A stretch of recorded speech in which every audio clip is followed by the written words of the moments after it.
For those of you who are more do-it-yourselfers who want to winterize your RV on your own, we're just going to do a quick tutorial video just to teach you how to do it, what the process is, just to make sure you don't miss anything and that your RV is safe for the winter.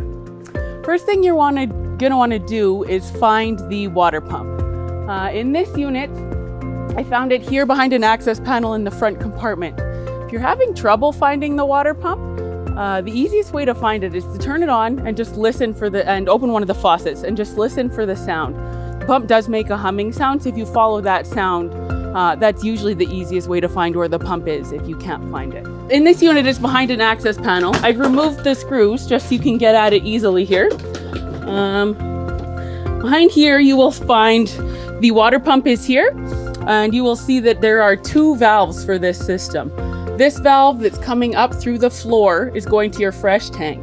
If you close that valve, that's going to ensure you don't have any antifreeze going into your fresh tank and that the fresh water supply remains uncontaminated. The second valve you're going to find is attached to a hose that appears to be going nowhere. This is going to be your siphon line that you use to suck the antifreeze out of the jug into the water system. So you're going to want to open that valve to allow flow through the pump. You're going to need to drain your fresh water tank. Usually you will find the valve directly under where the fill is. Sometimes not always. You just want to find that valve and make sure that is open. Our fresh tank in this unit is currently empty, but make sure to not forget to open that drain valve when you do your winterizing. The next thing you're going to want to find is where your water heater is. On this unit, we have found it at the back of the RV. So when we go inside to look for the valves for the water heater, we're going to be wanting to look somewhere along the back wall. So we can go inside the RV. So when we're inside, we'll head towards the back wall here. Now our back wall is blank, however it was slightly towards this side of the unit. So I found an access panel here that I've loosened. There's just 4 screws holding it in. If you remove that access panel, you're gonna find your water heater. Now majority of modern day units use a 2-valve bypass system, which this unit has. If that's the case, you're going to want to turn both valves so that they are indicating the bypass line. An easy way to remember which way the water is flowing is the direction the valves are pointing. So in this case, hot water is flowing out of the top of the water heater and cold water is flowing into the bottom of the water heater. If I turn that valve, it's indicating towards this bypass line, and I'll open this valve as well. So what that's going to do is stop the flow of antifreeze from going into the water heater and allow it to bypass that and go throughout the rest of the system.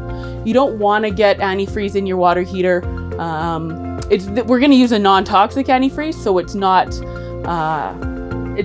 crucial that you don't get this done, but it's going to save you at least 6 gallons of antifreeze if you don't do the water heater, and also it's going to keep your water from being foamy the next time you use it. So now that we've bypassed the water heater, we can go ahead and turn on our water pump. In this unit, we found the controls for the water pump in the bathroom. It's a fairly common spot to find it. You'll turn it on, you'll notice the switch comes on.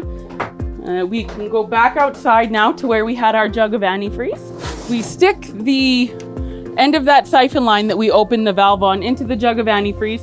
This now becomes our supply for the RV. Now when opening the faucets, I like to start at the farthest one from where the pump is.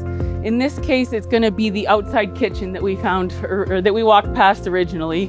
For this outside kitchen, we're just going to install our tap here.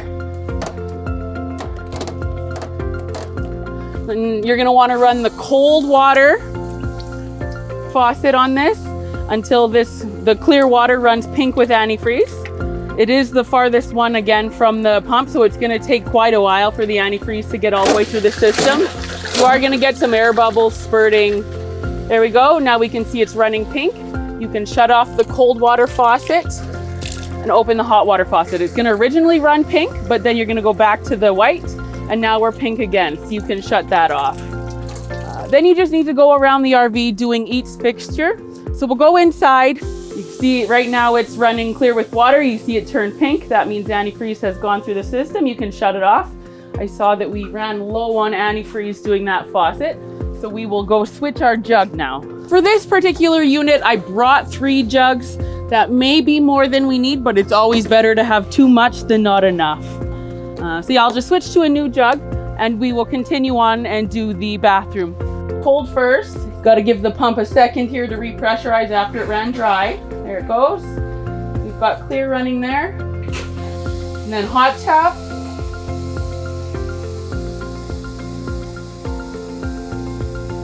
So that runs pink. We've got the shower.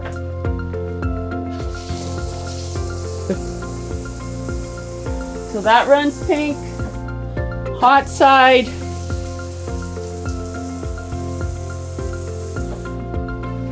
And then finally the toilet. This is obviously only cold water, but run it till it runs pink. Depending on what type of antifreeze you're using, once you've shut off the pump, you may want to clear the antifreeze from the toilet. If you're using an expensive propylene glycol, it's not going to stain, but some of the lower quality plumbing antifreezes can stain your toilet and sink, so you're going to want to make sure you wipe those out once you're done. Once you've done that, you can shut off your water pump. And we're gonna go out to the city water. To winterize the city water, you want the pressure off of the system. So I'm going to, with the pump off, just open one of the taps just to release the pressure from the system. Once that's done, you can close it again. Then when you get to the city water connection, you're gonna wanna remove this screen. In there, you're gonna find a little white button. This is the check valve that keeps the water from being able to push out of this system when the pump is on. Once you have removed the pressure off of the system, you can push that button in. It's going to squirt water out. You're just going to want to hold it until you see a little bit of that pink come dribbling out there. And now your city water is winterized. This unit also has a black tank flush. You don't need to winterize the black tank flush as it's pure gravity fed. But not a bad idea just to check. Remove the screen on this one, make sure that there is no check valve in it and that it's clear. This one is good. The last and most important step is removing the plug from the water heater. This is the most commonly missed and also the most expensive fix when you need to do it. So before you pull the plug on the water heater, which is down here, you're going to want to pull the pressure relief valve to release the pressure. Now this unit's been sitting on our lot, so our water heater doesn't have any water in it at the moment. However, this water heater is going to be pressured up to about 50 PSI when there is water in it. So you don't want to pull that plug without relieving the pressure off of the system. Now this unit has a Suburban water heater, so your plug is going to be removed by a 1 1/16 inch socket. If you have an Atwood water heater, you're going to use a 15/16 inch. To remove it, you're simply going to put your socket on and remove the plug. Again, this water heater is empty, so we're not going to have anything coming out. However, on yours, you likely will have water.